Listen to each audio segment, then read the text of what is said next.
John? I think I'll go back and reemphasize that this is a very American-centric answer to say self-regulating.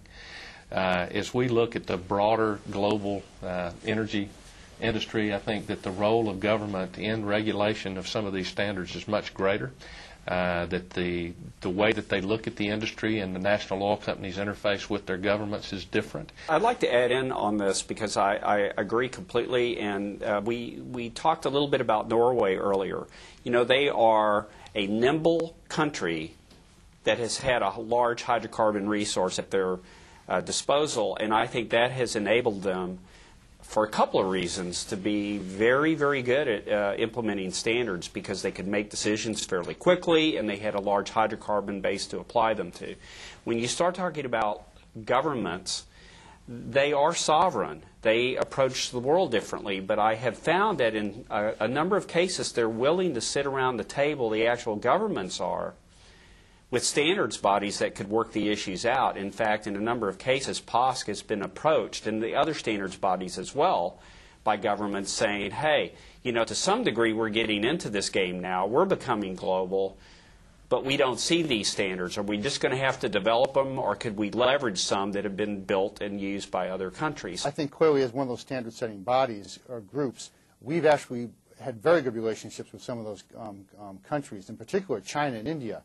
I mean, those countries are starving for some of the information that API has, and it really hasn't been a competition as much as them wanting more, as much as we can give them about our standards programs. From a very self-centered view, we're worried about people just copying our standards and plagiarizing them. So I guess it's a sincerest form of flattery, but that's a bigger challenge, I think, in my mind, than it is really having competing standards being developed by those countries.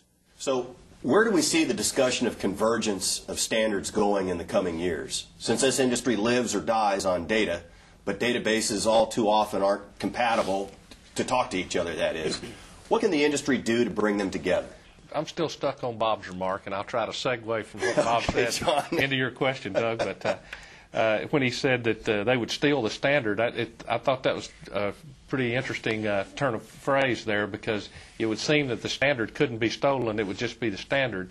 I think where API distinguishes itself answers the question for you, and that is the process of collaboration to set the standards and the ability to bring together the stakeholders in a standard in order to create that standard and then maintain it and then to dynamically evolve it. And I think we underestimate potentially the API's role to play in the collaboration aspect of it and the process of creating the standard rather than the standard itself, which should be dynamic and should change as technology changes and changes as regulations and applicable laws change, so that we really meet the industry drivers and market drivers.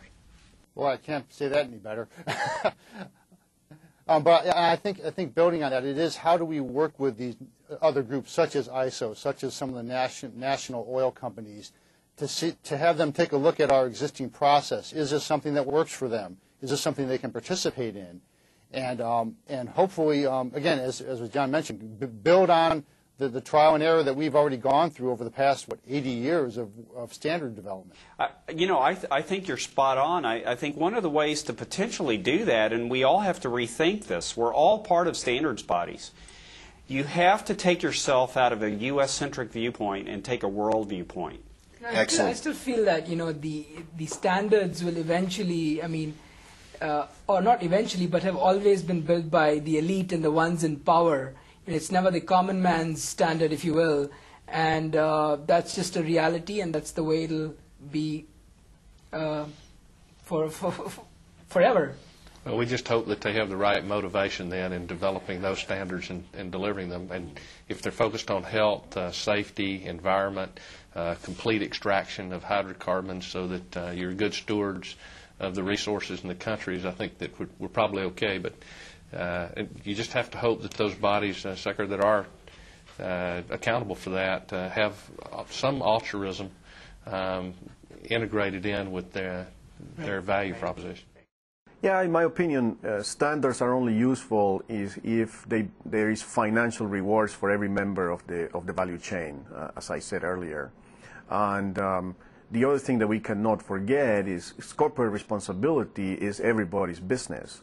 So we cannot say, I hope that some other people become responsible and then I will follow their example. I think corporate responsibility starts with us. And when we're talking about setting the corporate standards, we're talking about ourselves. So the finger points at us.